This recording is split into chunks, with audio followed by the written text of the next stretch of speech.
In the last video, we tried to come up with a somewhat rigorous definition of what a limit is, where we say, when you say that the limit of f of x as x approaches c is equal to L, you're really saying, and this is the somewhat rigorous definition, that you can get f of x as close as you want to L by making x sufficiently close to c. So let's see if we can put a little bit of meat on it.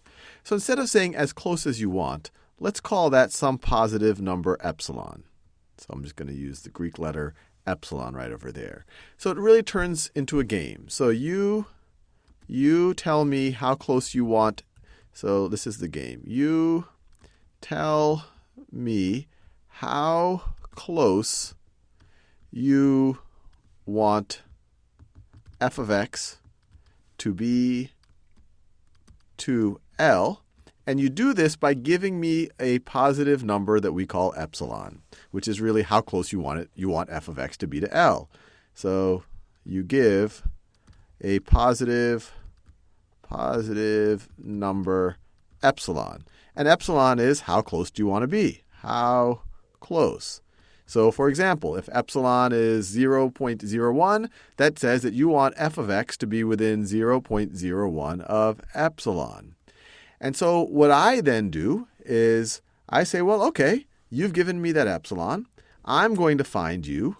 I will find you another number, find another positive number, another number which we'll call delta, the lowercase delta, the Greek letter delta, such that, so I'll say where if x is within delta of c, then f of x will be within epsilon of our limit. So let's see if these are really saying the same thing. In this yellow definition right over here, we said you can get f of x as close as you want to L by making x sufficiently close to c. This second definition, which I kind of made as a little bit more of a game, is doing the same thing. Someone is saying how close they want f of x to be to L, and the burden is then to find a delta, where as long as x is within delta of c, then f of x will be within epsilon of the limit. So that is doing it. It's saying, look, if we were constraining x in such a way that if x is in that range to c, then f of x will be as close as you want. So let's make this a little bit clearer by diagramming right over here.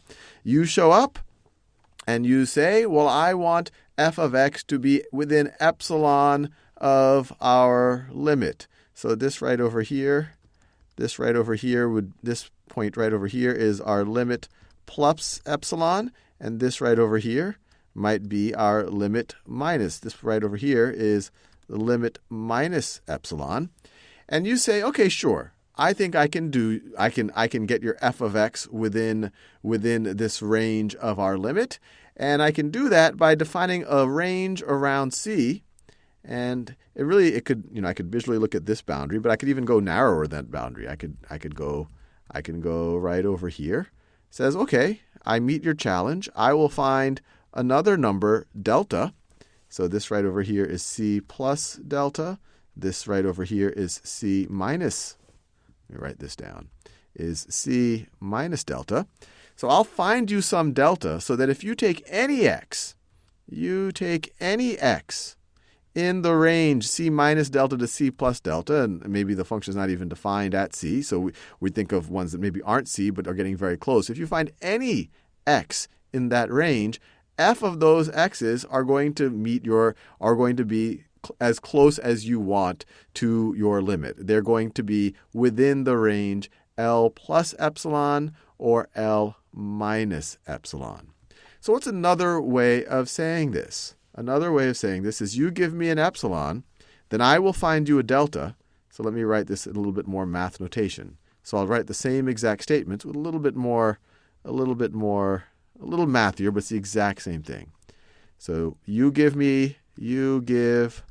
or let me write it this way. Given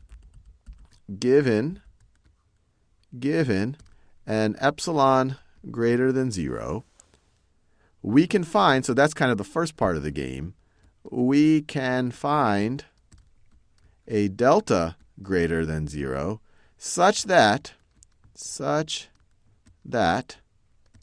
if x is within delta of c, so what's another way of saying that x is within delta of c?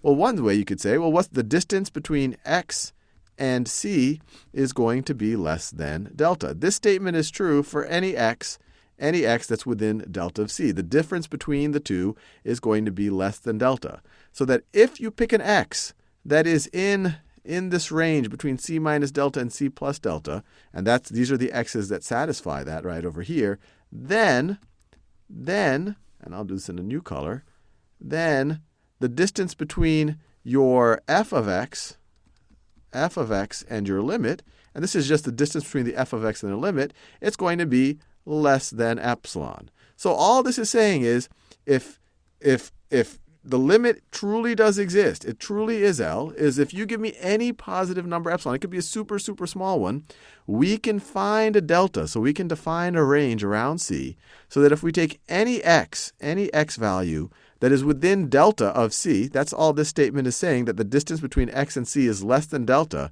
So it's within delta of c. So that's these points right over here, that f of those x's, that the function evaluated at those x's is going to be within the range that you are specifying. It's going to be within epsilon of our limit. The f of x, the difference between f of x and your limit will be less than epsilon. Your f of x is going to sit someplace over there. So that's all the epsilon delta definition is telling us.